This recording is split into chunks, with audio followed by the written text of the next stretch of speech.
Je te louerai, Seigneur, parmi les peuples. J'annoncerai ton nom à mes frères. Alléluia. Au nom du Père et du Fils et du Saint-Esprit. Amen. Le Seigneur soit avec vous. Et avec votre esprit. Chers frères et sœurs, nous voici au dernier jour du temps pascal avant l'Ascension. Le temps pascal est découpé en 3 parties. Il y a l'octave de Pâques, le temps entre l'octave de Pâques et l'Ascension, et puis de l'Ascension à la Pentecôte où nous sommes dans la neuvaine à l'Esprit Saint. Nous avons fait un beau parcours jusqu'à aujourd'hui. Préparons-nous déjà à cette grande fête de demain. Reconnaissons humblement que nous sommes pécheurs. Je confesse à Dieu Tout-Puissant. Je reconnais devant mes frères que j'ai péché en pensée, en parole, par action et par omission. Oui, j'ai vraiment péché. C'est pourquoi je supplie la Vierge Marie, les anges et tous les saints, et vous aussi, mes frères, de prier pour moi le Seigneur notre Dieu. Que Dieu Tout-Puissant nous fasse miséricorde, qu'il nous pardonne nos péchés et nous conduise à la vie éternelle. Amen.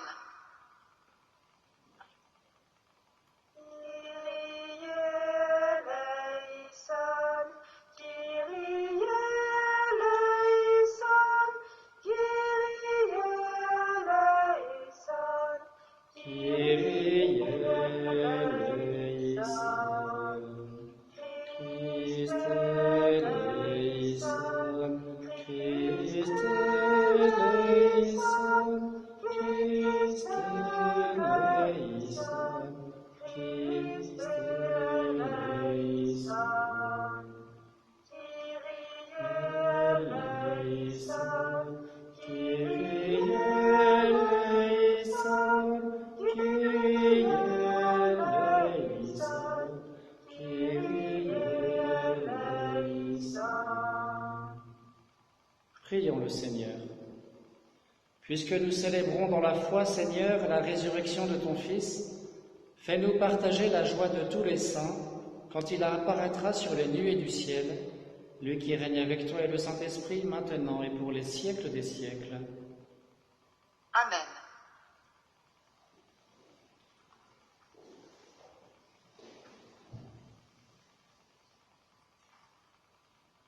Lecture du livre des Actes des Apôtres. En ce jour-là, ceux qui escortaient Paul le conduisirent jusqu'à Athènes. Puis ils s'en retournèrent, porteurs d'un message, avec l'ordre pour Silas et Timothée de rejoindre Paul le plus tôt possible. Alors Paul, debout au milieu de l'aéropage, fit ce discours. Athéniens, je peux observer que vous êtes dans toutes choses des hommes particulièrement religieux. En effet, en me promenant et en observant vos monuments sacrés, j'ai même trouvé un autel avec cette inscription « Au Dieu inconnu ».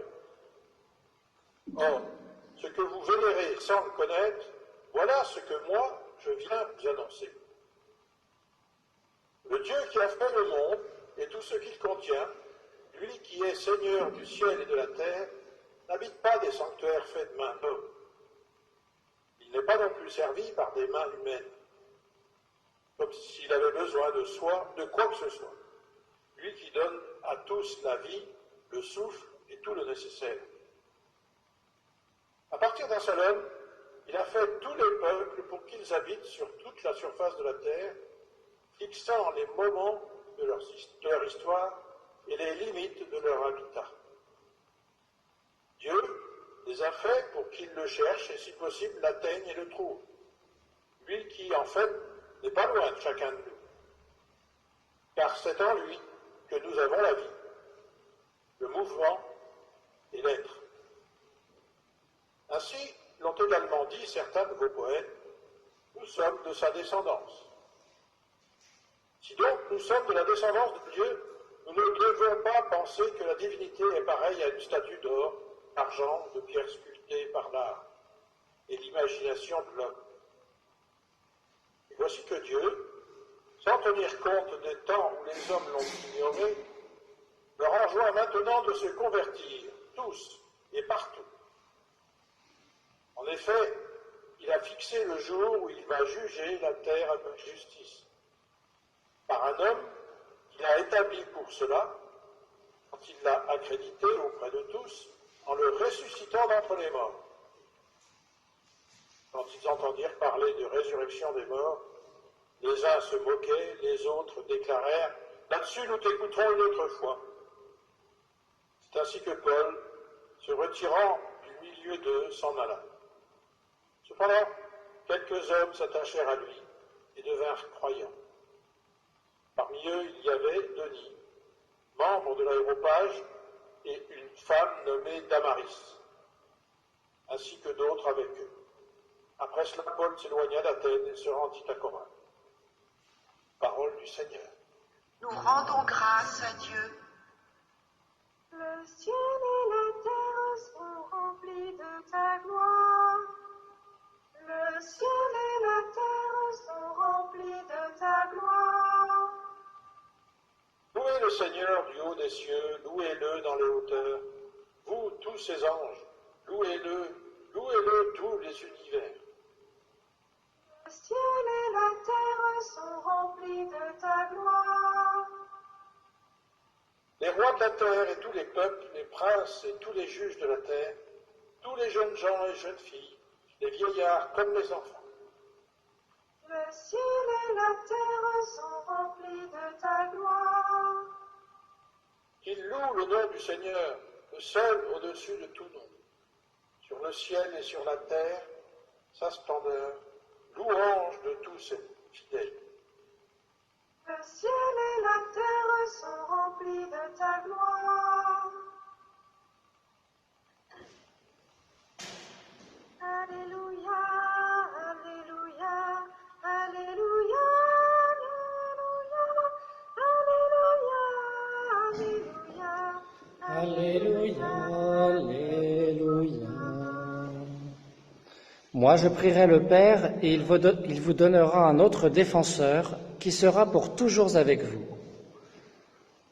Alléluia, Alléluia, Alléluia, Alléluia,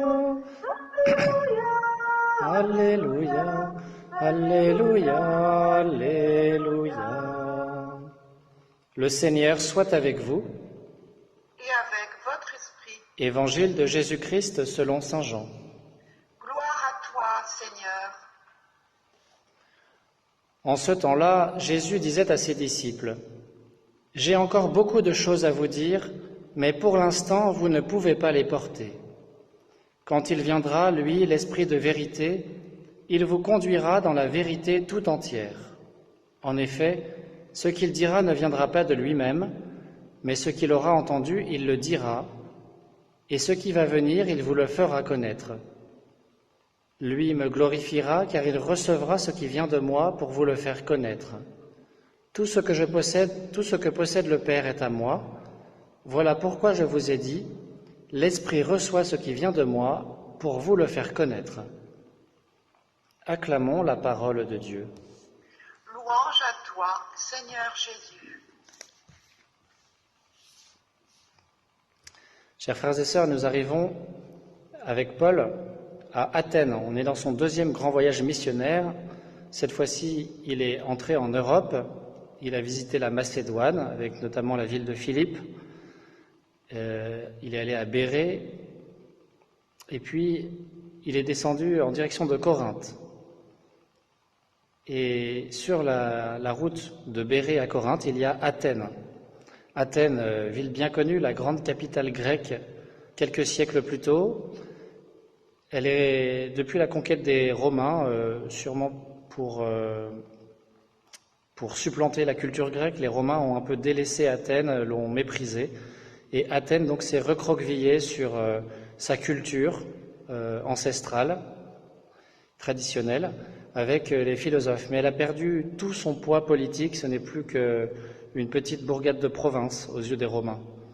Et effectivement, Athènes, à l'époque de Paul, n'avait plus aucun rayonnement, hormis encore un peu concernant la culture. C'est un peu le conservatoire de la bonne culture traditionnelle grecque, en fait, à l'époque. Et donc, lorsque Paul arrive, la liturgie nous a enlevé le début du texte, eh bien, il visite la ville. Vous voyez, il fait un peu de tourisme, parce que Athènes est quand même une ville connue dans le monde entier de l'époque. Et donc, il visite les monuments de cette ville, les temples, etc. Il est horrifié, en tant que bon juif, de voir autant de temples païens et autant de statues de dieux, d'idoles, quoi.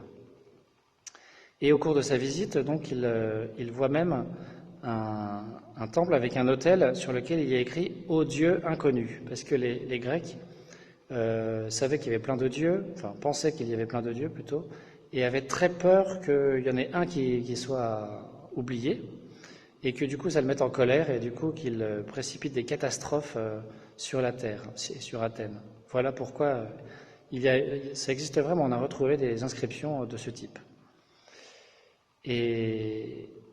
Et donc, comme d'habitude, il va voir les Juifs à la synagogue, et puis en même temps, il prêche un peu, pour ceux qui veulent l'entendre, sur l'agora, là où tout le monde se croise. Voilà.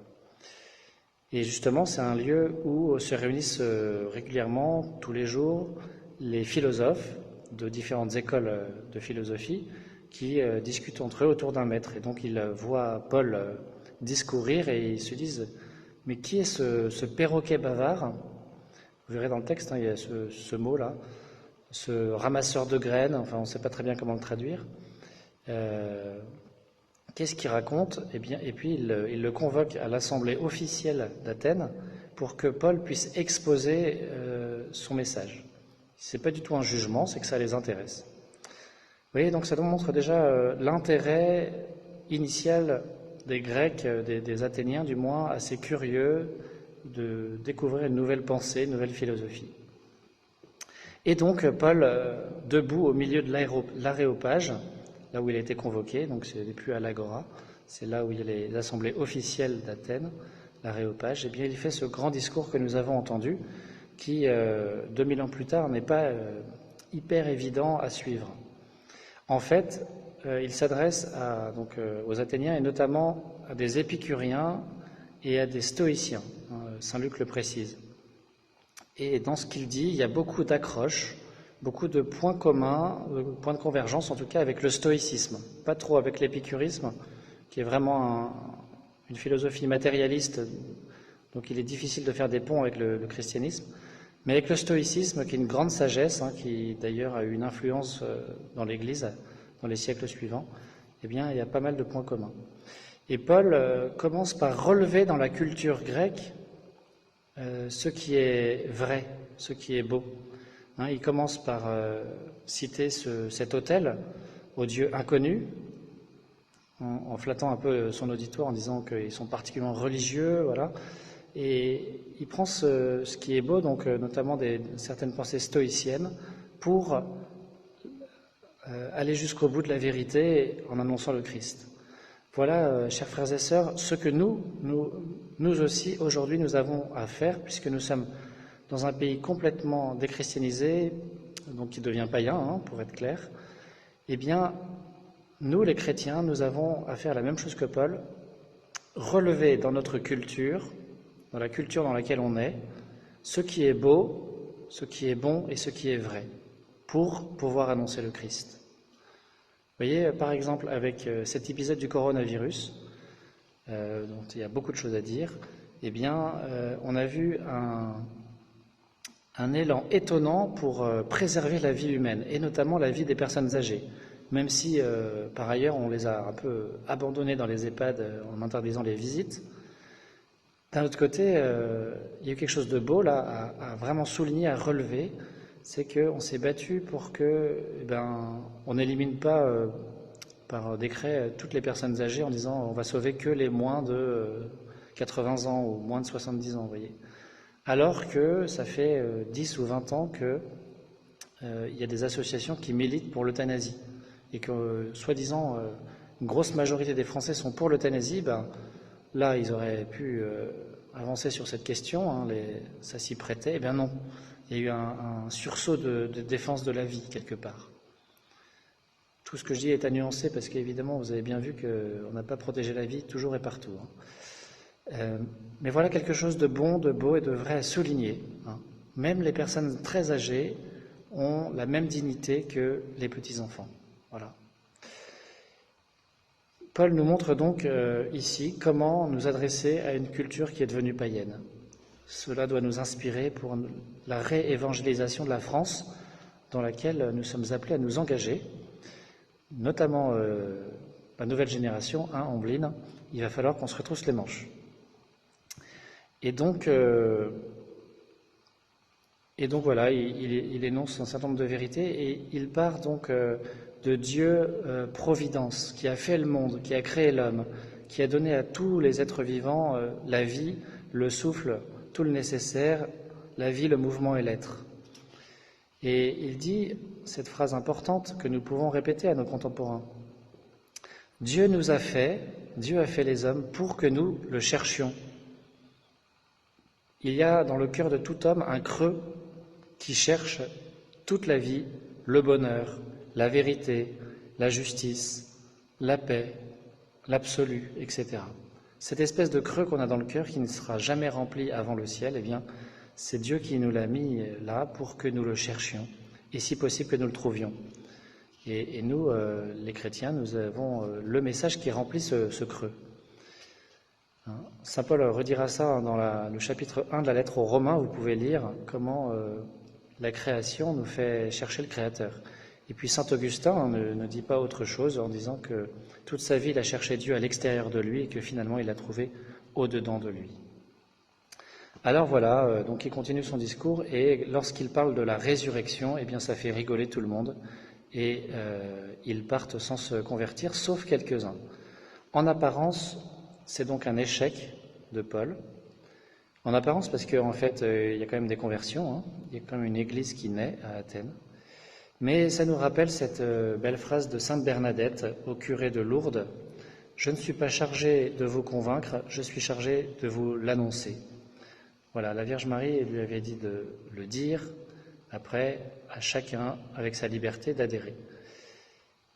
Ça nous console, et ça nous dit aussi, eh bien, au travail, chers frères et sœurs, retroussons-nous les manches, parce que combien de Français n'ont jamais entendu parler, en vérité, du message d'amour et de salut du Christ. Amen.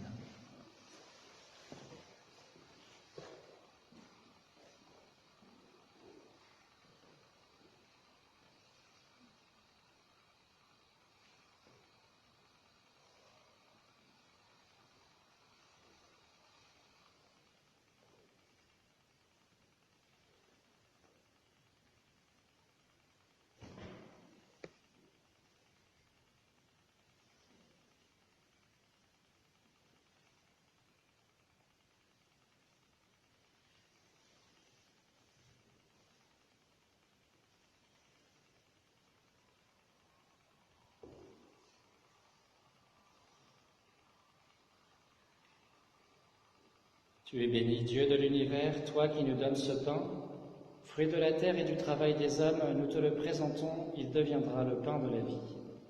Béni soit Dieu, maintenant et toujours.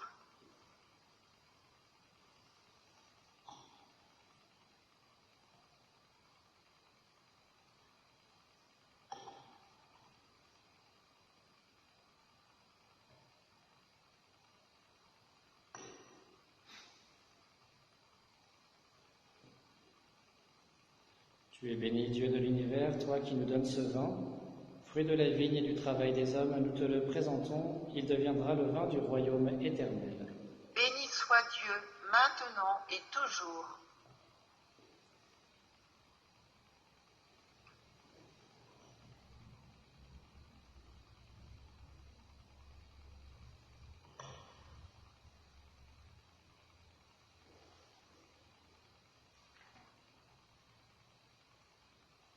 Prions ensemble au moment d'offrir le sacrifice de toute l'Église.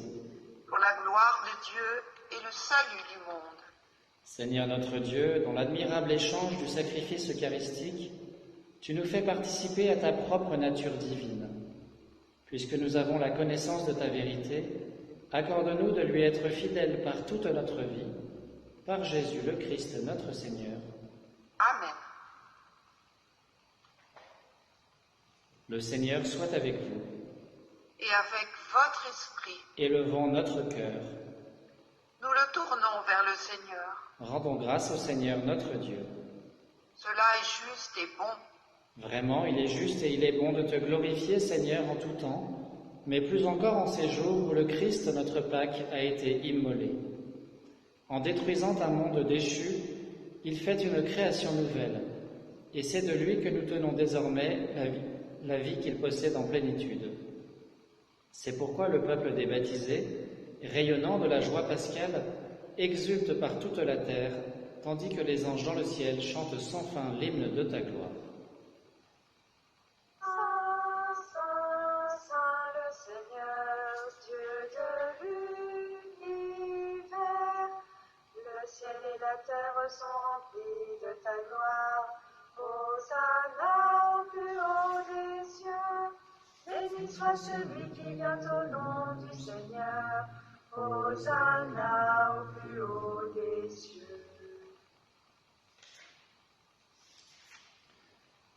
Toi qui es vraiment saint, toi qui es la source de toute sainteté, Seigneur, nous te prions. Sanctifie ces offrandes en répandant sur elles ton esprit, qu'elles deviennent pour nous le corps et le sang de Jésus le Christ, notre Seigneur. Au moment d'être livré et d'entrer librement dans sa passion, il prit le pain. Il rendit grâce, il le rompit et le donna à ses disciples en disant : « Prenez et mangez-en tous, ceci est mon corps livré pour vous. »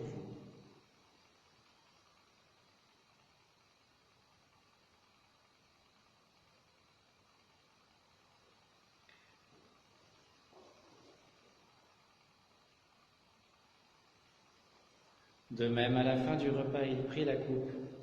De nouveau, il rendit grâce et la donna à ses disciples en disant : « Prenez et buvez-en tous, car ceci est la coupe de mon sang, le sang de l'alliance nouvelle et éternelle, qui sera versé pour vous et pour la multitude en rémission des péchés. Vous ferez cela en mémoire de moi. »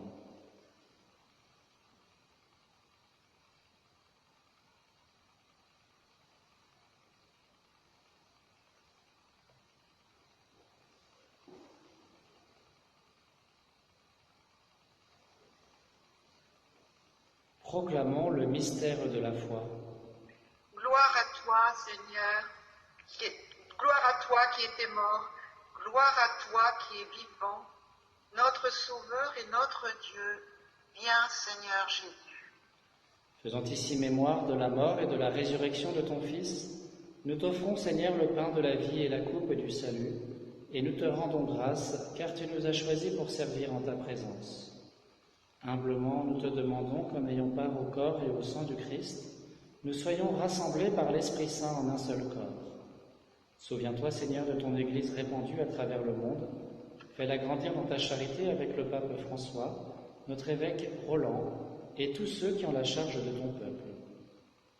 Souviens-toi aussi de nos frères qui se sont endormis dans l'espérance de la résurrection et de tous les hommes qui ont quitté cette vie. Reçois-les dans ta lumière auprès de toi.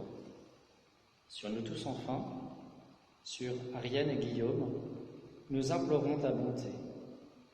Permets qu'avec la Vierge Marie, la bienheureuse Mère de Dieu, avec Saint Joseph son époux, les apôtres et les saints de tous les temps qui ont vécu dans ton amitié, nous ayons part à la vie éternelle et que nous chantions ta louange par Jésus-Christ, ton Fils bien-aimé. Par lui, avec lui et en lui, à toi, Dieu le Père Tout-Puissant, dans l'unité du Saint-Esprit, tout honneur et toute gloire pour les siècles des siècles. Amen. Unis dans le même esprit, nous pouvons dire avec confiance la prière que nous avons reçue du Sauveur. Notre Père, qui es aux cieux, que ton nom soit sanctifié, que ton règne vienne, que ta volonté soit faite sur la terre comme au ciel. Donne-nous aujourd'hui notre pain de ce jour. Pardonne-nous nos offenses, comme nous pardonnons aussi à ceux qui nous ont offensés. Et ne nous laisse pas entrer en tentation, mais délivre-nous du mal. Délivre-nous de tout mal, Seigneur, et donne la paix à notre temps. Par ta miséricorde, libère-nous du péché, rassure-nous devant les épreuves, en cette vie où nous espérons le bonheur que tu promets, et l'avènement de Jésus-Christ, notre Sauveur. Car c'est à toi qu'appartiennent le règne, la puissance et la gloire, pour les siècles des siècles. Seigneur Jésus-Christ, tu as dit à tes apôtres, « Je vous laisse la paix, je vous donne ma paix. Ne regarde pas nos péchés, mais la foi de ton Église. Pour que ta volonté s'accomplisse, donne-lui toujours cette paix et conduis-la vers l'unité parfaite, toi qui règnes pour les siècles des siècles. Amen. Que la paix du Seigneur soit toujours avec vous. Et avec votre esprit. Agneau de Dieu, qui enlève le péché du monde, prends pitié de nous, prends pitié de nous. Agneau de Dieu, qui enlève le péché du monde, prends pitié de nous, prends pitié de nous. Agneau de Dieu, qui enlève le péché du monde, donne-nous la paix, donne-nous la paix. Heureux les invités au repas du Seigneur, voici l'agneau de Dieu qui enlève le péché du monde. Seigneur, je ne suis pas digne de te recevoir, mais dis seulement une parole et je serai guéri. À tes pieds, ô mon Jésus, je m'incline et je t'offre le repentir de mon cœur contrit, qui s'abîme dans son néant et ta sainte présence. Je t'adore dans le saint sacrement de ton amour, désireux de te recevoir dans la pauvre demeure que mon cœur t'offre. En attente du bonheur de la communion sacramentelle, je veux te posséder en esprit. Viens à moi, ô mon Jésus, pour la vie et pour la mort. Que ton amour enflamme tout mon être, pour la vie et la mort. Je crois en toi, j'espère en toi, je t'aime. Ainsi soit-il.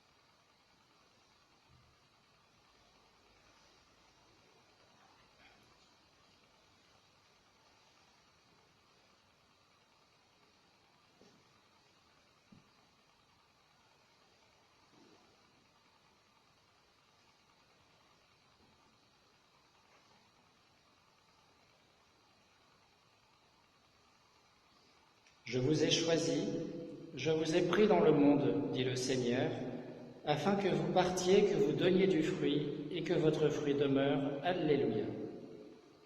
Prions le Seigneur. Dieu très bon, reste auprès de ton peuple, car sans toi notre vie tombe en ruine. Fais passer à une vie nouvelle ceux que tu as initiés au sacrement de ton royaume, par Jésus le Christ notre Seigneur. Amen. Le Seigneur soit avec vous. Et avec votre esprit. Que Dieu Tout-Puissant vous bénisse, le Père, le Fils et le Saint-Esprit. Amen. Allez dans la paix du Christ. Nous rendons grâce à Dieu. Regina Celi, letare, alleluia, quiaque meruisti portare, alleluia. Resurrexit, sicut dixit, alleluia. Ora pro nobis Deum, alleluia.